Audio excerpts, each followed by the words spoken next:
Psychology कही थाए जो स्त्री प्राइवेट पार्ट माने हेउची बिया छोट होता है तेबे तांको सेक्स करने द्वारा कष्ट भी अधिक होता है। साइकोलॉजी कही थाए सेक्स करने समय रे अधिकांश पुरुष महिला मानकर स्तन व पछभाग देखा अधिक पसंद करिथांती।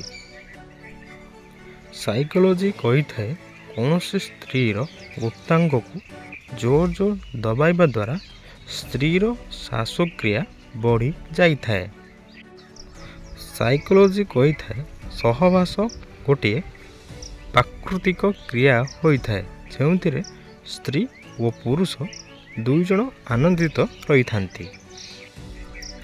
साइकोलॉजी कही थाए कौन सी महिला आपण सहित करने पाई निजे कहिबे बास आपण तांकर एही अंगर प्रशंसा करंतु। प्रथम तांको आखिर ओ द्वितीय रे तांको ओठर। साइकोलॉजी कही थाए एक रिसर्च अनुसार सकाल 4 ରୁ 6 मध्य सेक्स करिबा बहुत भल होता है कारण यही समय महिला माने अन्य समय तुलन रे अधिक संतुष्ट होइथांती।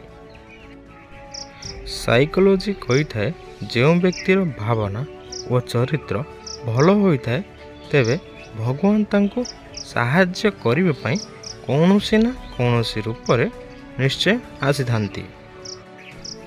साइकोलॉजी कही थाए एक सर्वे अनुसार जो पुरुष दाढ़ी रखि थांती तेबे से निज महिला साथी प्रति कम सचोट होइथांती। साइकोलॉजी कही थाए गोटे महिला को पिला जन्म करिबारे 206 खंड हाड़ भांगिबा समान कष्ट होता है। जदि गोटे पुरुषर एतिक कष्ट हुए तेबे तांकर मरण भी होई पारे।